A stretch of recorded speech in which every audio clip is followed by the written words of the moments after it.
자, 오늘부터 새로운 시리즈로 말씀드립니다. 인생의 허무와 극복.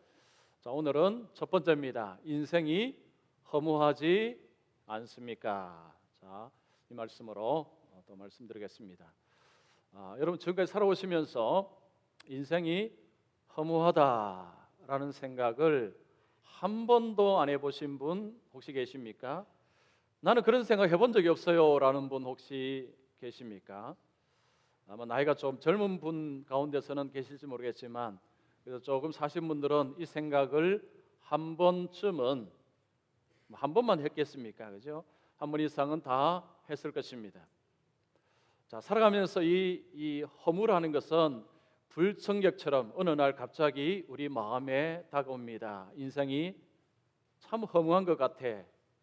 인생이 참 무상한 것 같아. 이런 그 생각들이 우리 속에 듭니다. 자, 사람들이 이 허무한 마음이 들면 이걸 어떻게 풀까요? 사람들이 가장 많이 푸는 방식이 술입니다. 술을 마시고 술로 잊어버리려고 합니다.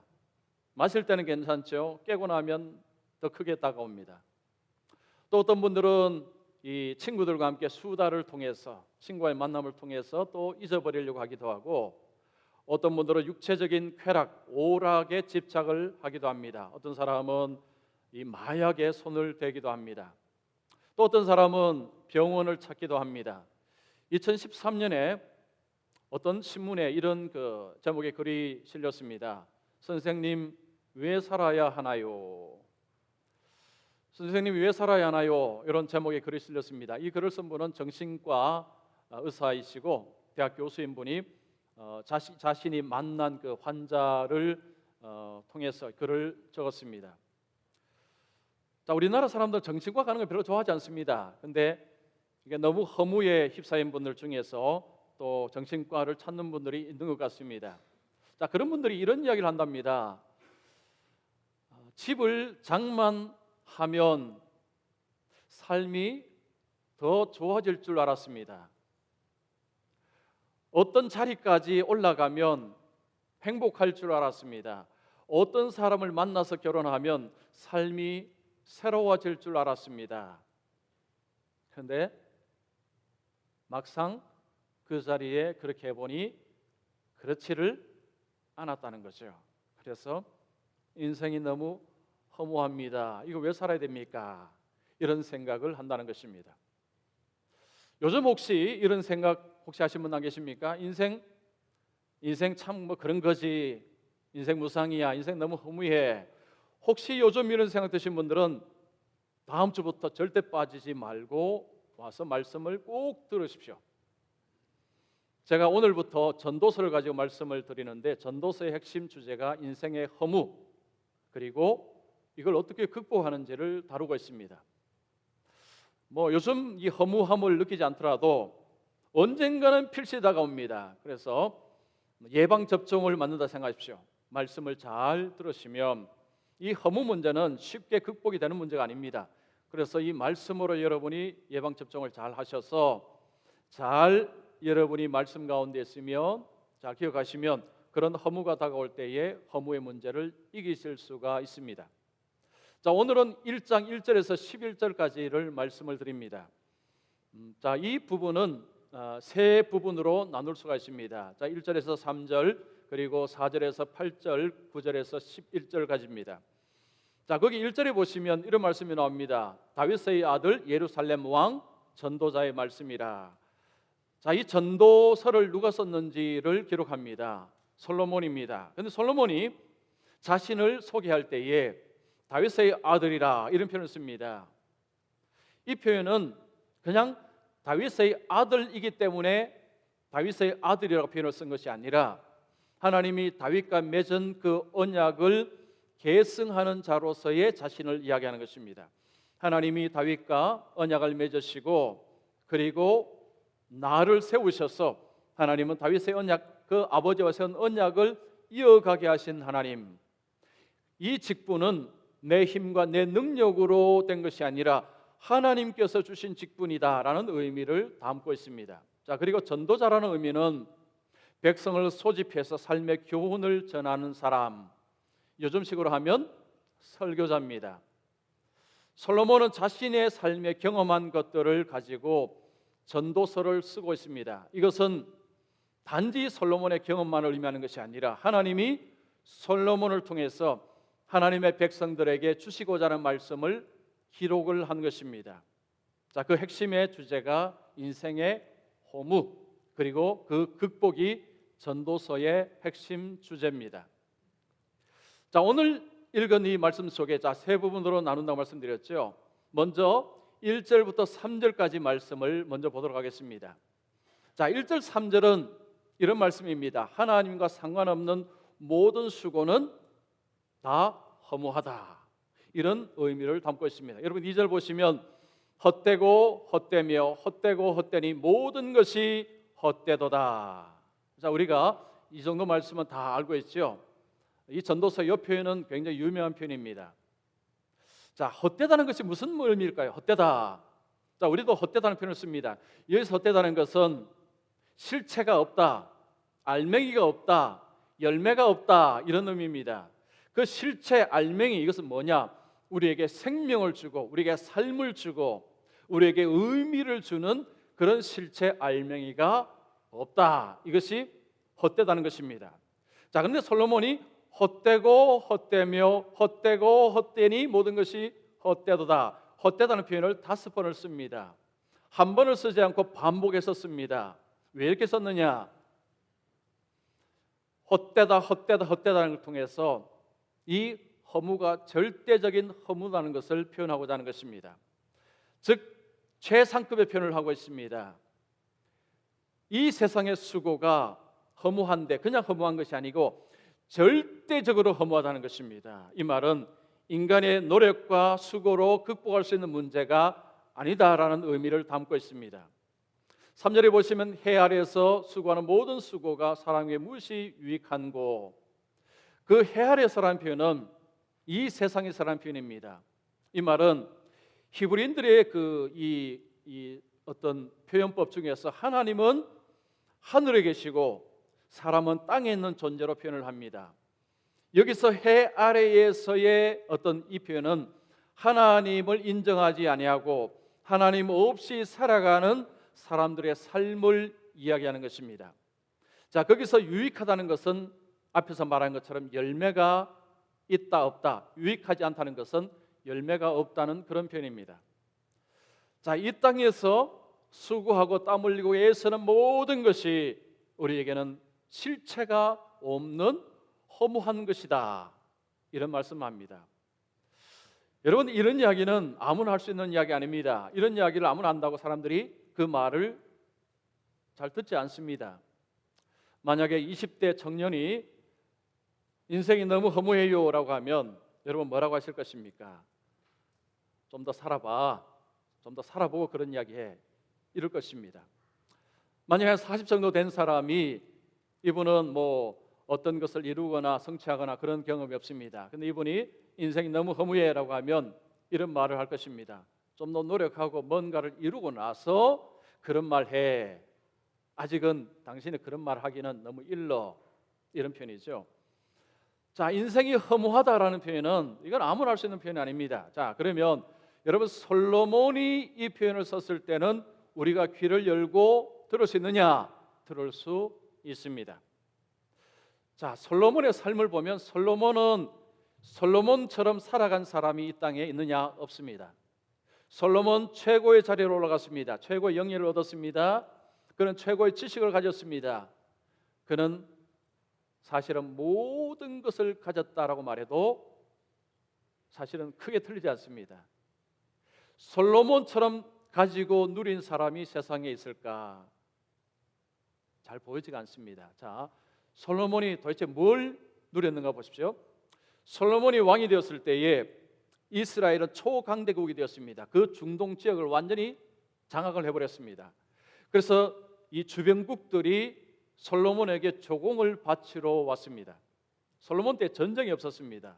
이스라엘 백성들은 그 땅에서 평화를 누렸습니다. 자, 얼마나 부유했느냐? 그 왕궁에서 하루에 들어가는 음식 재료의 양이 어마어마합니다. 자, 성경에는 기록이 되었습니다. 가는 밀가루 30가마니, 굵은 밀가루 60가마니, 살찐 소 10마리, 이 들에 있는 소 20마리. 자, 이뿐이 아닙니다. 양이 100마리, 수염소, 순양, 그리고 살찐 새. 여러분 생각해 보세요. 이걸 먹을 수 있는 숫자가, 이건 한두 사람이 먹을 수 있는 숫자가 아닙니다. 자, 그건 뭘 의미할까요? 그 왕궁에 날마다 사람들이 가득 찼다는 것입니다. 우리가 성경에 보면 스바이 여왕이 솔로몬의 지혜를 듣기 위해서 왔다 그랬죠. 혼자 왔겠습니까? 왕이 가면 엄청난 수행원들이 따라갑니다. 요즘도 그렇지만 옛날에는 더 했을 것입니다. 그 이스라엘 예루살렘 왕궁에 매일매일 사람들이 가득 왔다는 거죠. 그들을 먹이고 하는 이런 데 들어가는 그 양이 하루에만 해도 우리의 상상을 초월할 정도로 많았습니다. 이건 뭘 의미합니까? 이스라엘이 굉장히 부유했다는 것을 의미합니다. 자, 이뿐이 아닙니다. 솔로몬은 지혜가 탁월했습니다. 솔로몬이 잠언을 썼습니다. 그리고 전도서를 썼습니다. 아가서를 썼습니다. 시편에도 보면 솔로몬이 쓴 것이 있습니다.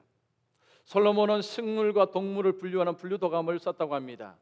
솔로몬은 천문학, 수학, 법률, 모든 계통의 지식을 섭렵을 한 사람입니다. 이 정도가 아닙니다. 여러분, 솔로몬의 부인이 몇 명이죠? 몇 명입니까? 1000명입니다. 1000명. 자, 1000명 이름을 다 외웠을까요? 네, 얼굴은 다 식별을 했을까요? 좀 궁금해집니다. 요즘 같으면 솔로몬 그 부인들을 위한 아파트를 이렇게 좀 하나 만들어야 될 것 같습니다. 1000명의 부인이 있었다. 이건 상상을 초월하는 것입니다. 여러분, 역사 속에서 이런 솔로몬처럼 살다 간 사람이 있으면 한번 이야기해 보십시오. 역사 속의 인물을 한번 찾아보십시오. 돈은 아마 빌 게이츠가 더 많을지도 모르겠습니다. 빌 게이츠는 자기도 자기 재산이 얼마인지 모른다고 합니다. 계속 불어나니까요. 그러나 이게 돈의 문제가 아니라 솔로몬이 가진 것은 돈은 일부분이고 그가 가진 다양한 많은 것을 생각하면 솔로몬이 누린 영화, 누린 부귀, 이것을 누린 사람이 역사 속에 없다고 보는 것이 맞습니다. 자, 그런데 솔로몬이 말년에 비참해졌습니다. 우상을 섬기다가, 즉 하나님을 떠난 가운데서 그가 경험한 것, 쓴맛을 경험했습니다.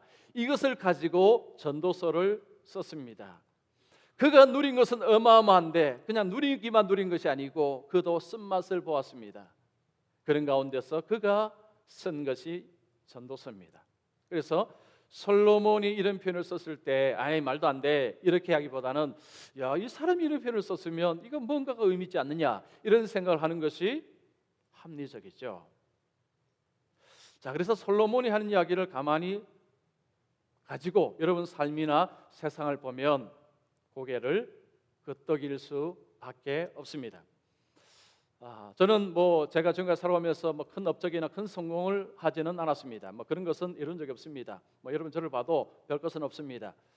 근데 제가 지금까지 살아오면서 중요한 것을 한 가지 좀 말씀드릴 게 있습니다. 제가 어릴 때부터 제 스스로가 뭔가를 이렇게 원하는 것들이 항상 있었습니다. 그냥 주어진 대로 이렇게 산 게 아니고 어떤 것을 원하고 그 원하는 것을 이루기 위해서 애를 쓰고 이런 삶을 살았습니다. 그래서 원하는 것을 사실은 좀 많이 얻었습니다. 들어보시면 대단한 건 아니지만 저한테는 그것이 그냥 주어진 게 아니고 원하고 추구한 가운데서 사실은 얻은 것입니다. 제가 초등학교 5학년 때까지 시골에서 다녔다는 거 다 아시죠? 아버지께서 시골에서 목회를 하셨기 때문에 시골에서 다니면서 그때 제가 대구에 가서 공부하고 싶은 이런 마음이 있었습니다. 이건 누가 저한테 이야기해 준 것이 아닙니다. 그냥 제가 그 마음이 들었어요. 그때 형님과 누나가 이제 대구에 있었습니다. 근데 제가 막내기 때문에 부모님은 그냥 저를 데리고 좀 있고 싶으셨습니다. 근데 제가 5학년 끝날 쯤에 아버지께 아버지 저 대구 좀 보내주십시오. 제가 스스로 그랬습니다. 그때 아버지가 좀 이따 가지 왜 빨리 가려고 하느냐. 아닙니다. 지금 가야 됩니다. 그래서 6학년 초 때 제가 전학을 갔습니다.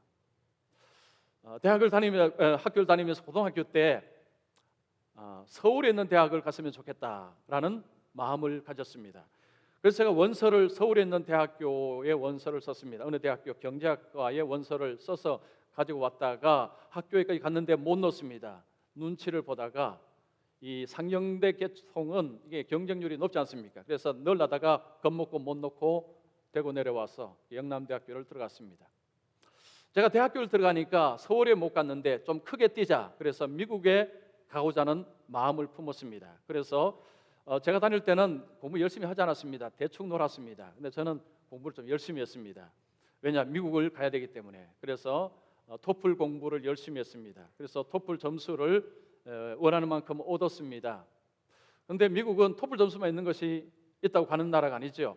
재정 후원이 중요합니다. 시골 목사에게 재정이 없었습니다. 저희 아버지 통장에 돈이 별로 없습니다. 그래서 못 갔습니다. 그런 가운데 하나님이 너기는 거기 아니다 하면서 신학교로 부르셔서 제가 총신신학대학원을 들어갔습니다. 총신신학대학원이 용인에도 있고 여기 사당동에도 있습니다. 2년 동안 용인에 다니고 1년 동안 여기 사당동에 있는 학교를 다녔습니다. 그때 제가 이제 내가 서울에 있는 대학교를 다니는구나. 뭐 완전하지 않지만 그래도 어느 정도는 소원을 성취한 것입니다.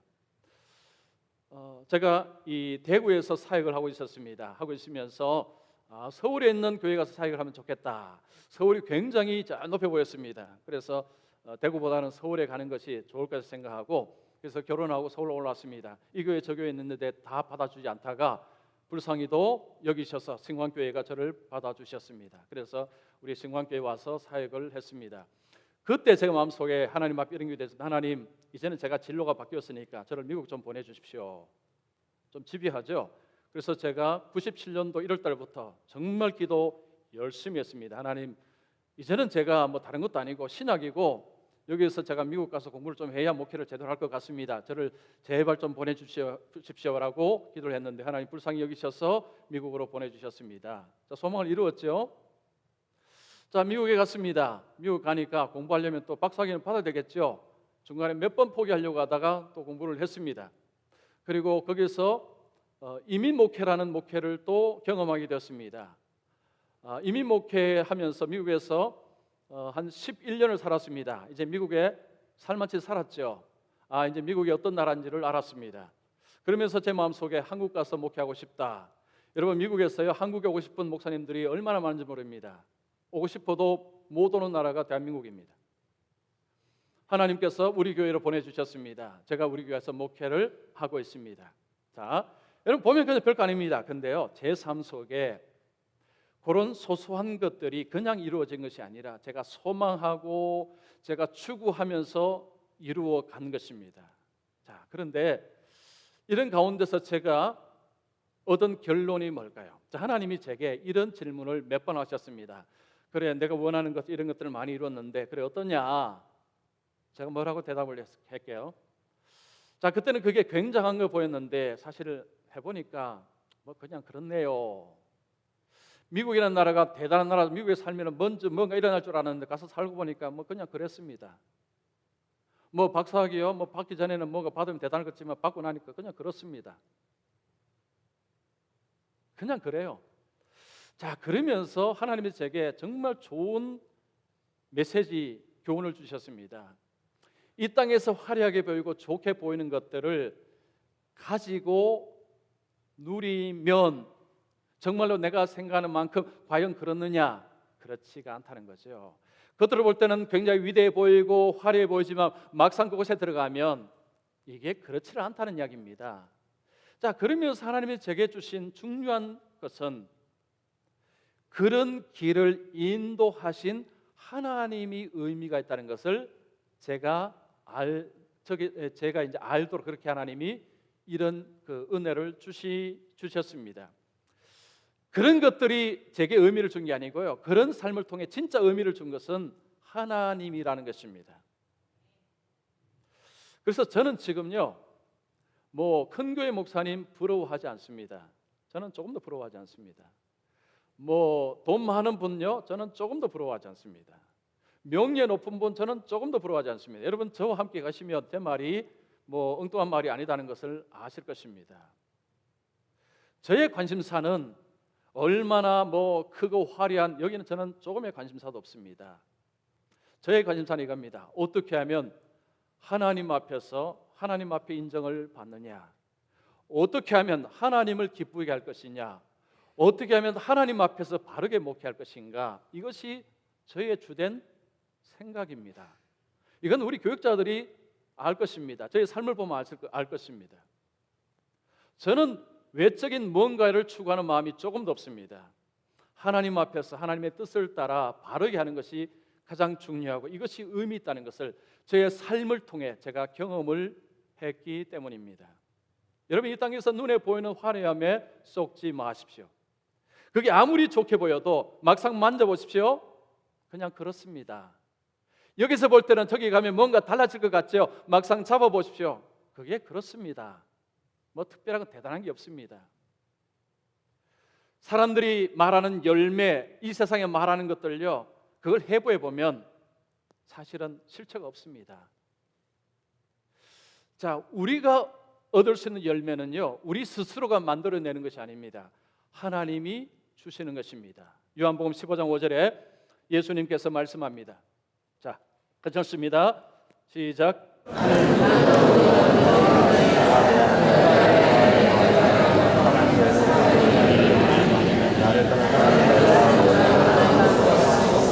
자, 여기 보시면 열매, 이 열매는 우리가 만들어내는 열매가 아닙니다. 주님이 주시는 열매, 생명의 열매, 우리의 마음속에 기쁨을 주고 우리의 삶을 살리는 이 생명의 열매를 말합니다. 이 열매는 주님 안에 있을 때에 열매를 많이 맺나니 주님을 떠나서는 너희가 아무것도 실체가 없다는 것입니다. 허무다는 거죠. 아무것도 할 수 없습니다. 자, 주님께서 주님을 떠나서는 너희가 아무것도 할 수 없다, 허무만 경험하게 될 것이다, 이런 말씀입니다. 눈에 보이는 것을 쫓아가시면 반드시 후회하십니다. 나중에 허무, 허탈을 경험하시게 됩니다. 눈에 보이는 것이 아니라 진짜 우리에게 의미 있는 분은 하나님이십니다. 그 하나님 안에 거할 때에 우리의 삶에 열매를 약속하고 있습니다. 이 열매가 우리의 삶을 풍성하게 만드는 것이 바로 이 열매입니다. 자, 이 열매를 우리가 얻는 것이 여러분 우리의 삶에 정말 우리의 삶을 복되게 하는 것입니다.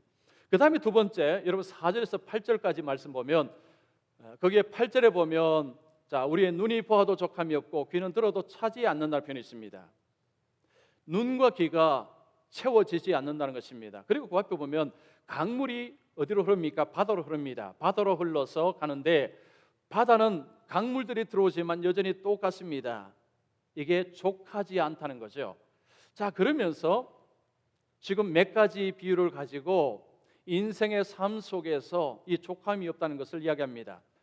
여러분 4절 보시면 한 세대가 가고 한 세대가 온다는 표현이 있죠. 이것은 한 사람이 가고 한 사람이 온다는 표현입니다. 병원에, 큰 대형 병원에 가면 한 곳에서는 사람이 마지막 호흡을 내쉬고 한 곳에서는 한 생명이 태어납니다. 한쪽에서는 사람이 태어나고 한쪽에서는 사람이 생명을 잃습니다. 한 사람이 오고 한 사람이 떠납니다. 이것은 마치 무대 위에서 어떤 이 배우가 자기 역할을 끝내고 무대 뒤로 사라지는 것과 똑같습니다. 무대 앞에서 사람들의 호응 앞에서는 굉장히 좋은데 무대 뒤로 가면 허무하다는 표현을 씁니다. 그래서 어떤 사람들은 너무 허무해서 술을 많이 마신다고 합니다. 그 인기, 그 열광 뒤에 나갈 때에 그 허무함이 너무 크다는 거죠. 자, 우리의 삶이 인간적으로 보면 태어났다가 그냥 있다가 사라지고 또 새로운 사람이 왔다 사라지고 그냥 이렇게 살아갑니다. 이것이 세상의 모습입니다. 자, 이 모습은 늘 반복되는데 거기에 무슨 의미가 보이냐는 거죠. 그게 무슨 의미가 있고 거기에 무슨 만족할 것이 있느냐라는 것입니다. 자, 그리고 태양이 뜹니다. 태양이 집니다. 매일 뜨고 지고 뜨고 지고. 자, 사람이 볼 때 태양이 뜨고 지고 하는 것입니다. 매일 반복됩니다. 자, 그 반복되는 가운데서 여러분 무슨 의미를 찾으시겠습니까? 거기에 뭔 의미가 있습니까? 거기에 뭔 만족이 있습니까? 바람이 붑니다. 바람이 오늘은 이쪽으로 내일은 저쪽으로 뭐 이리저리 불어갑니다. 그냥 뭐 이렇게 불고 싶은 데 부는 거죠. 거기에 무슨 의미를 찾을 수 있습니까? 거기에 무슨 만족이 있습니까? 자, 강물이 흐릅니다. 바다로 흘러갑니다. 근데 바다는 늘 똑같습니다. 강물은 계속 흘러가는데 바다는 똑같습니다. 만족이 없습니다. 바로 그 이야기를 합니다. 그러면서 인생은 어떤 것으로도 만족할 수 없다는 것입니다. 자, 사람이 내가 어떤 성공을 취하면 만족할 것이다, 내가 이걸 가지면 만족할 것이다 생각하지만 막상 가지면 만족이 안 된다는 것입니다. 자, 우리가 세상에 보면 어떤 높은 자리, 사람들이 부러워할 만한 성공을 이룬 분들이 스캔들을 일으키는 것을 봅니다. 일탈을 하는 것을 봅니다. 그러면서 그러죠. 아니, 저런 자리에서 왜 저렇게 일탈을 행해서 삶을 망가뜨릴까? 요즘도 신문에 계속 그런 이야기가 나옵니다. 자, 왜 그러느냐? 이 만족을 못하기 때문입니다. 이것을 제가 신문에 보니까 어떤 정신과 이 전문의가 이렇게 설명을 했습니다. 사람이 어떤 이 목표를 설정합니다.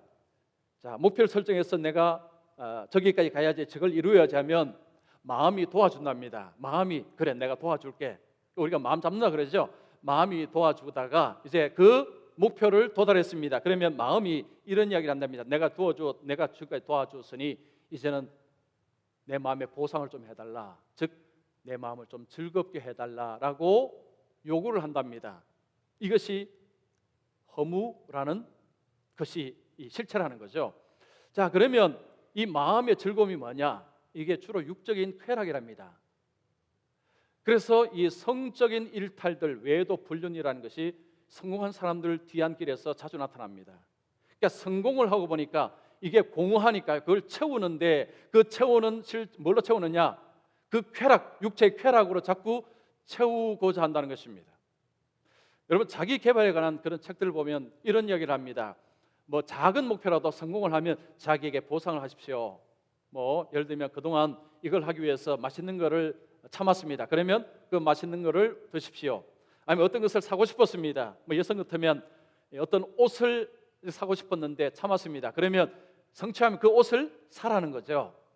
자, 그렇게 해서 자기에게 보상을 해주는 것이 중요하다, 이런 표현을 쓰는데, 자, 앞에서 정신과 의사 하는 이야기하고 상당히 일맥상통합니다.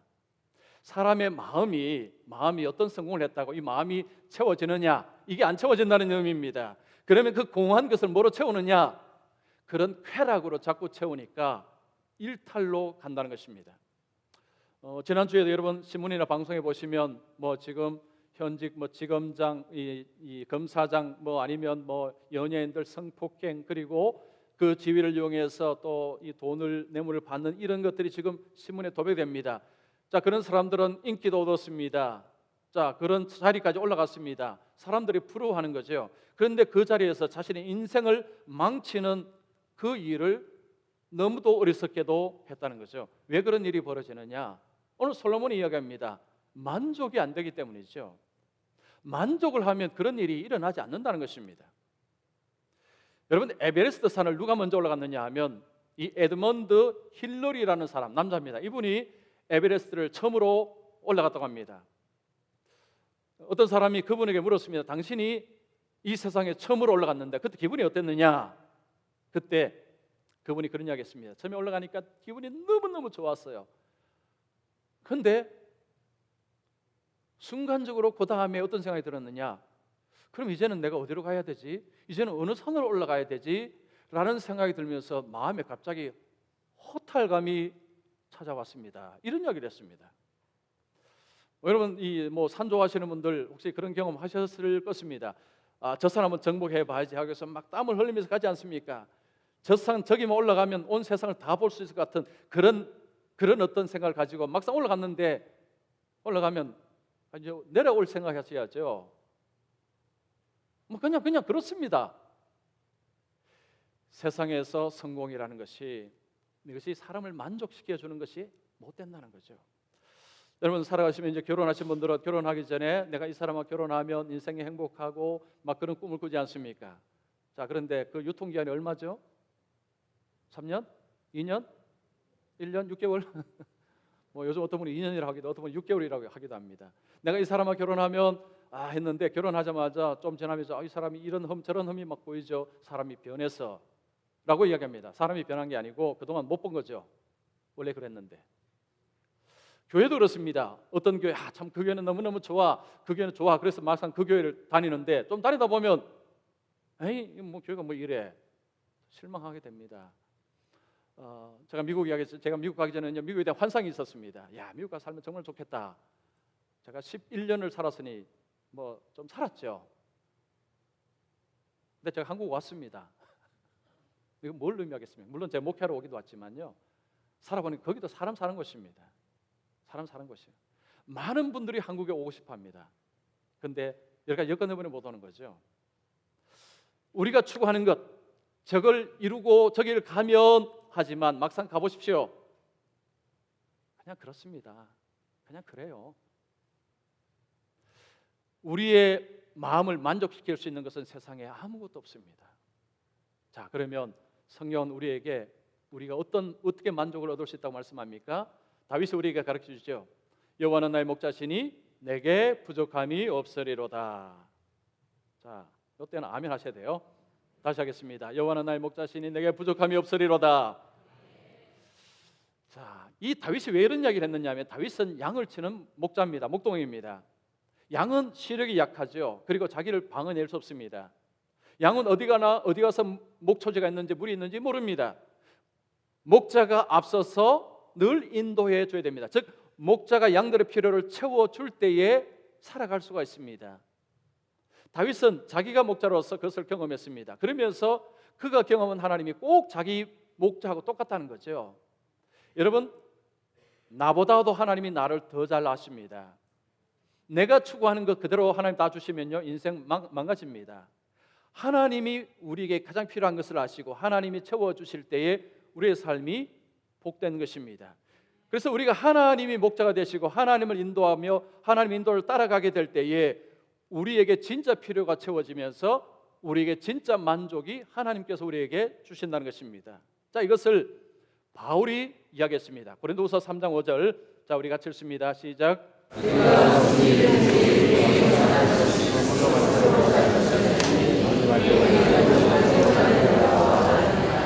자, 보십시오.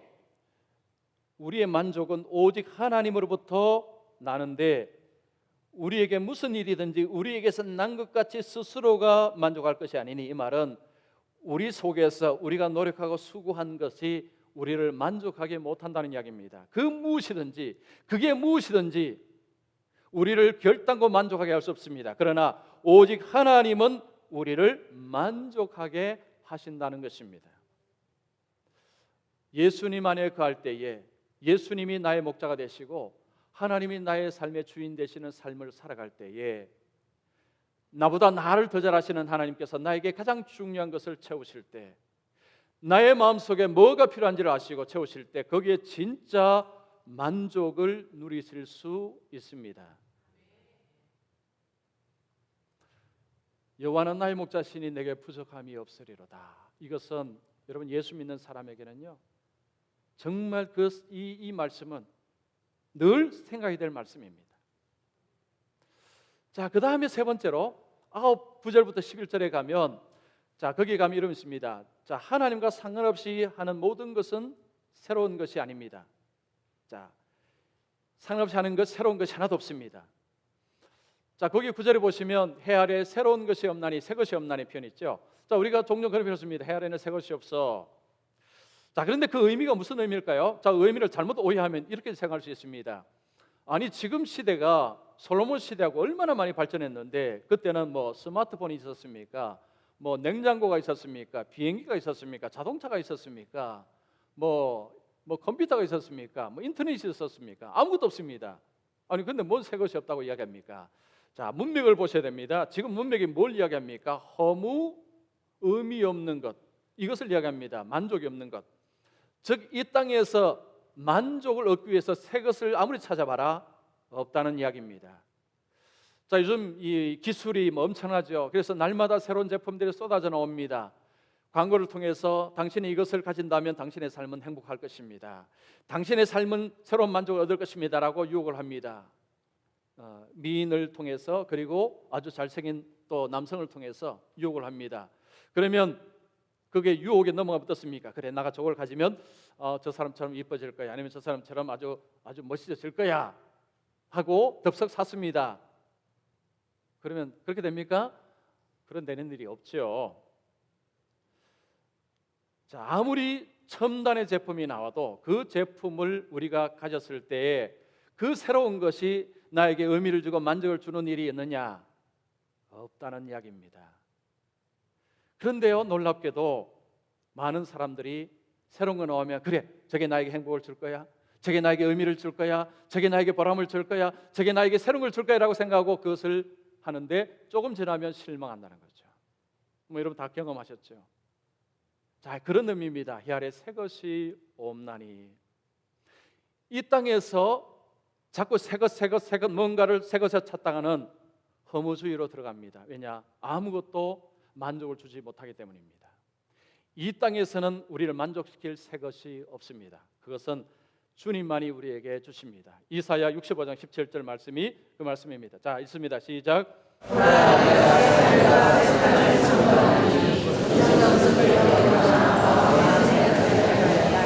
자, 보십시오. 새 하늘과 새 땅을 주시는데 이전 것은 기억되거나 마음에 생각나지 아니할 것이라. 이전에 좋았던 것, 이거 아무 의미가 없다는 거죠. 자, 하나님이 주실 새 하늘과 새 땅이라는 것을 경험만 하면 뭐 이전에 좋던 거 이거 다 부질없다는 것입니다. 마치 바울이 배설물로 여긴다는 표현이 바로 그 표현입니다. 이 땅에서 학벌과 뭐 이런 것들이 막 자랑거리가 됐는데 새 하늘과 새 땅을 경험하면 이거 아무것도 아니야. 이게 아무런 의미가 없다는 것입니다. 바로 그런 이야기입니다.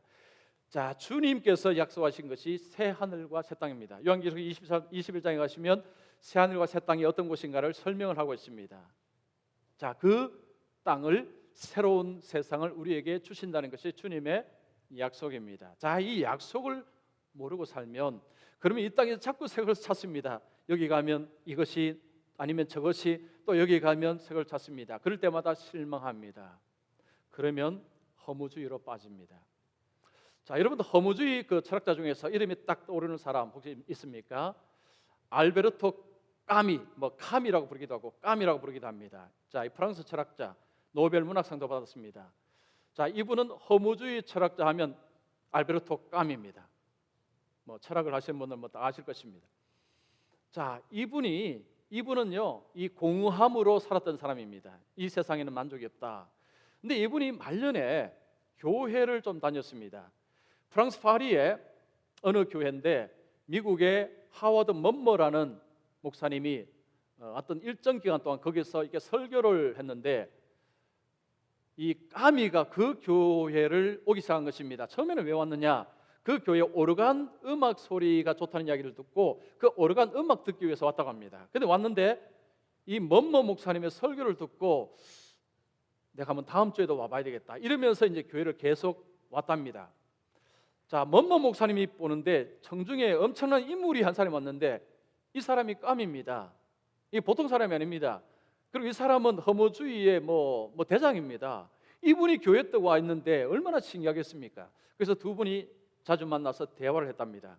나이 차이는 있지만 그 뭐 친구처럼 그렇게 지냈다고 합니다. 그러자 주위의 사람들이 막 비난을 했답니다. 아니, 목사가 허무주의 철학자가 어떻게 친구가 될 수 있느냐? 뭐 또 그런 비난하는 사람들 있죠.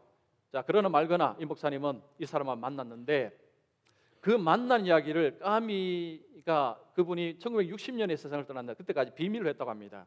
세상을 떠나고 난 뒤에 그것을 공개를 했습니다. 자, 그 공개에 이런 내용이 있습니다. 이 까미가 왜 교회를 나왔는지 이유를 이야기하는 대화가 나옵니다. 이거 잘 들어보십시오. 까미가 이런 이야기입니다. 목사님, 내가 교회를 나오는 이유는 뭔가를 찾기 위해서입니다. 지금 나는 너무 공허합니다. 이 땅에서 너무 공허한데 이 공허한 것을 채우기 위해서 그 뭔가를 채울 수 있을까 싶어서 교회에 내가 나오고 있습니다.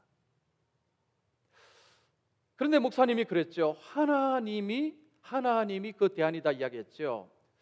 그래서 내가 목사님 이야기 듣고 이 초월적인 존재에 대해서 좀 깊이 생각을 하기 시작했습니다. 바로 하나님이라는 의미죠.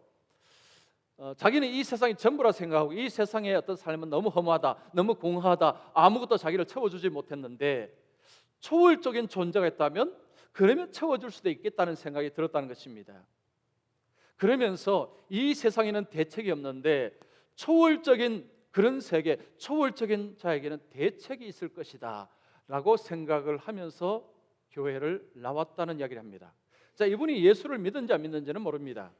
그러나 중요한 것은 이 허무주의, 이 땅에서 아무것도 그를 채워주지 못한 그 공함 속에 살던 그 대철학자가 교회에 나와서 초월에 대해서 고민을 하기 시작했다는 것. 즉 자기의 허물을 채워줄 것은 이 땅에 없는데 혹시나 하나님이란 분이 있으면 채워줄지 모른다는 그 일만의 기대감으로 교회에 나오기 시작했다는 것입니다. 자, 무슨 생각 드십니까? 여러분, 교회 다니는 많은 분들도 안타깝게도 자꾸 세상에서 뭔가를 찾습니다. 자꾸 여기 가면 나를 행복해주고 그걸 찾는 분들이 너무 많습니다. 까미라는 그 학자는요, 공허감에서 이 땅에는 없다고 생각하고 혹시 저 초월적인 것에서 있을까라고 고민했던 사람이 까미였습니다. 이 세상에서 하나님을 인정하지 않으면 허무주의로 흐를 가능성이 너무 많습니다. 이 허무주의가 왜 위험한지 아십니까? 자신의 삶을 포기해버리기 때문입니다. 자, 어떤 사람이 띄워주세요. 어떤 사람이 자살을 하면서 메모를 남겼습니다. 여러분 한번 읽어보겠습니다. 시작. 나는 누구인가? 나는 왜 살고 있는가? 이 있는 것을 감지하지 않는가? 내가 아무리 존재에 관한 답은 없는 것이 분명하다. 이 땅에서 모든 역사가 사람 생각만이 존재한다. 아무는 볼 수 없는 살아야 여러분 어떻게 공감이 가십니까? 이게 굉장히 무서운 표현이죠. 문제에 답은 없다. 이 땅에는 고통과 죄악과 절망만이 존재한다. 그러면 살리고 없는 거죠. 그러니까 죽음도 조금도 무섭지 않다 하고 자살을 했다고 합니다. 이제 이 메모가 남겨진 거죠. 이 땅에서요, 이 땅만 바라보고 살면 결국은 여기에 결론에 도달합니다. 그러면요, 살 이유가 없습니다. 아무런 살아갈 이유가 없습니다. 이 땅에 좀 더 새로운 것, 그래 이게 나를 도와줄 거야, 이게 나를 살릴 것이다. 잡아보시오. 이것도 아니야. 이것도 아니야. 그래 이것도 아니네. 이러다가 아무것도 없어. 그러면 살 이유가 없는 거죠. 자, 우리에게는 초월적인 존재 하나님이 계십니다. 우리가 하나님을 믿는다는 것은요, 단지 교회를 다니는 것을 의미하는 것이 아닙니다. 그 하나님과 나와 교제한다는 이야기죠. 그 초월적인 하나님께서 이 역사 속으로, 이 세상으로 뚫고 들어와서 나와 만나시고 나를 도우시고 나를 인도하신다는 것, 이것이 신앙입니다. 이 신앙이 왜 위대하냐? 이 허물을 극복할 수 있는 답이 거기에 있기 때문입니다. 하나님 우리에게 삶의 목적을 주십니다. 삶의 방향을 주십니다. 여러분, 하나님 주신 삶의 목적을 따라가 보십시오. 그 속에서 뭘 느끼십니까? 보람, 의미, 생기, 생명, 그 속에 있습니다. 세상에 아무리 찾아도 없습니다. 그러나 주님 안에 그것들이 있습니다. 자, 솔로몬은 우리에게 이 땅의 모든 것은 허무하다고 이야기합니다. 혹시 동의 안 하시는 분 계실지 모르겠지만 조금만 생각해 보시면 동의하시게 될 겁니다. 새로운 것 아무리 찾아보십시오. 그것이 나를 살리는지, 이 성경 말씀이 맞구나. 자, 그러면 우리는 결론에 도달합니다. 의미 있는 것은 이 세상에 아무것도 없다. 나에게 진짜 의미 있는 존재는 오직 하나님이시다 라는 결론에 도달을 하셔야 합니다. 자, 그래서 이 허무라는 것은요, 모든 사람에게 다가오는 것입니다. 그래서 주님 안에서 있을 때 이 허무 문제를 극복할 수 있습니다. 그래서 오늘 오신 분들은 이제 이런 허무라는 이런 엄청난 이런 불청객이 다올지라도 하나님으로 인해서 문제를 극복하시며 승리하시며 날마다 기쁨으로 살아가시기를 축원합니다. 자, 우리 같이 한번 기도하겠습니다.